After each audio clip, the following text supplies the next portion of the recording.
Hey there folks, welcome to Spectrum Pulse. We talk about music, movies, art, and culture.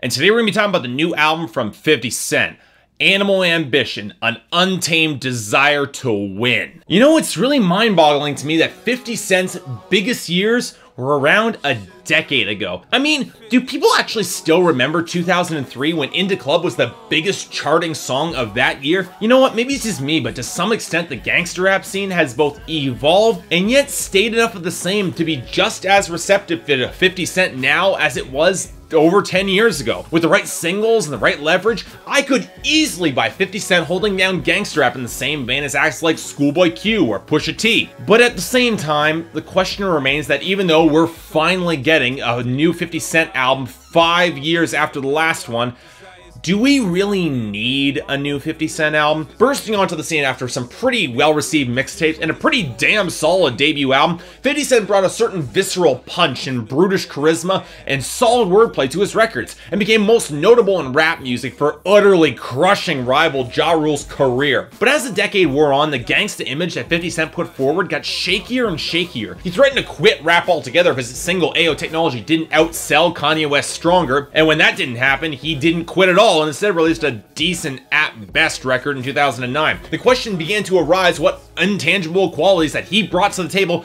outside of any other gangster rapper. And when he didn't manage to end Rick Ross's career in the same way that he crushed Ja Rule's, proved to be one of the worst actors working in Hollywood today, and lent his voice to two utterly masturbatory video games that were functional at best and basically served as terribly written action hero porn for our protagonist hero, I started to wonder if 50 Cent's gangster cred had been too tarnished to return at all to modern mainstream rap. But regardless of whether or not he should have returned to hip-hop, he's back anyway with a new full-length album, Animal Ambition, an untamed desire to win. His first album in 5 years and his first release since a few solid mixtapes, the last of which dropped in 2012. Does this album solidify his return and prove that rap music really needed 50 Cent? Well, you know what? If this were a black and white answer, I'd be inclined to say no. But you know what, there's a little bit more to it than that. The frustrating thing is that while Animal Ambition, an untamed desire to win, it's pretty damn mediocre all things considered, there are moments of here that show fragments of what made 50 Cent compelling in the first place. Unfortunately, those moments do not do enough to cover up the mountain of bad contradictions and sloppiness that ultimately poison this record and make it really hard to recommend at all. So you know what?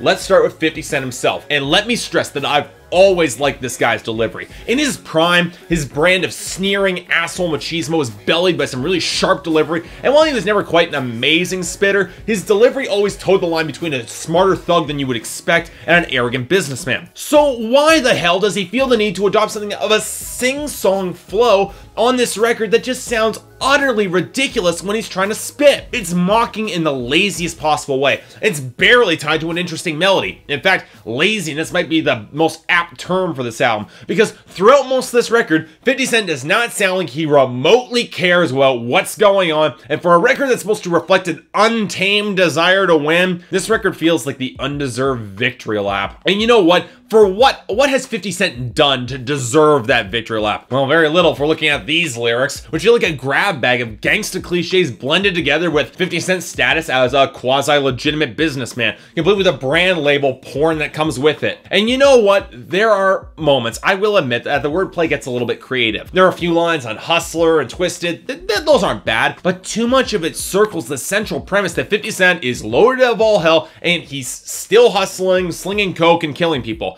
Fun question here. Why? It's the same problem that I had with Rick Ross's last album, Mastermind. And while I like 50 Cent's flow a lot more than I like that of Rick Ross, at least Ross tried to ground his wallow in the glorification of wealth on some sort of pseudo-philosophical level of him being a mastermind. But you know what? The one thing that I can give 50 Cent here is that, well, he actually does have something of a sense of populism. And on songs like Winner's Circle and Twisted, he's trying to imply that others can rise up and be like him, or at least can party with him, which that earns some points with me. But yet those songs are backed by some seriously lazy rhymes and songwriting. In fact, that's probably my first big disappointment on this album, because between the half-filled bars, the rhyming words with themselves, and the cliches rattled off with barely any originality in their construction, the rapping here is seriously lackluster. 50 Cent might brag at his slow flow being so ill, but normally like what I like to expect when I see with slow flow rappers is lyrical creativity or complex wordplay or rhymes that demand more thought and a slower pace to completely process them and take them in, which 50 Cent just does not deliver. Or you know what, let me put it this way.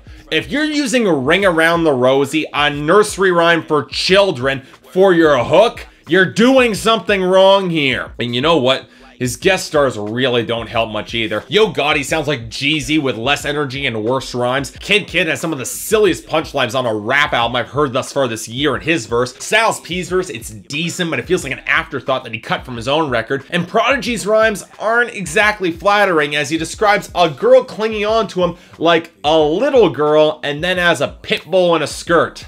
Classy. The one guest verse that I did really like came on the album's unquestionably great song Irregular Heartbeat, and the verse came from Jadakiss, as the song evokes the minimalist, creepy vibe of 50 Cent's whispered threats, scaring the crap out of his target before he kills him. And you know what? It works! It's effective! They sound intimidating as all hell! It shows that 50 Cent could make a genuinely menacing gangster rap album if he tried. It makes this album all the more disappointing. And you know what the really exasperating part of it all is? Is that the beats, they're a real mixed bag too. Most of them are more minimalist than they really should be. Stripped back to a beat, a bass line, a very thin melody. Either a courtesy of a weedy little guitar line or a barely audible high synth. But you know what, honestly, outside the wobbling mid-range, and don't worry about it, the clunky synth at the back of every time I come around, the overload of watery effects on Hustler, that spiky and incredibly grating high chiptune in the verses on Twisted, and the utterly flat synth at the back of Chase the Paper, you know what? Most of the instrumentation, it's fine.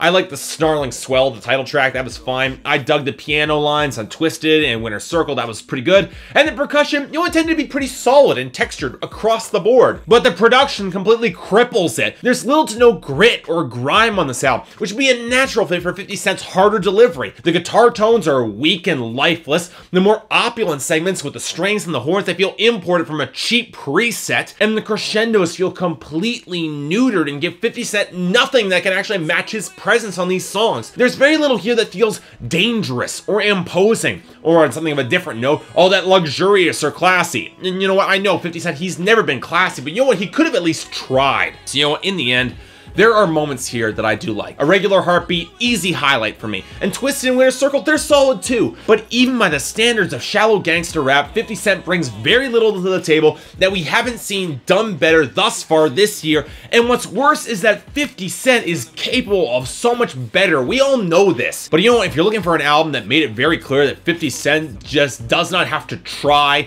to make music that many people will brand as passable, Animal Ambition and Untamed Desire to Win, that unfortunately fits the bill and the lie of its title. For me, it's a 5 out of 10 and only a recommendation if you're a really hardcore fan of 50 Cent. And even by that standard, it's far from his best. But you know what? In a world where I have Schoolboy Q, Freddie Gibbs, Styles P, Pusha T, and a whole slew of other gangster rappers who are significantly more interesting, it's a real disappointment that I can say that the rap game really doesn't need 50 Cent anymore, because he sure as hell does not prove it here.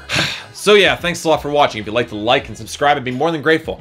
If there's anything I might be able to do to improve my presentation, or if there's any other albums coming out this year that you'd like me to take a look at, I'd be more than happy to give them a listen. So until then, I'm Mark, you're watching Spectrum Pulse, I'll see you next time.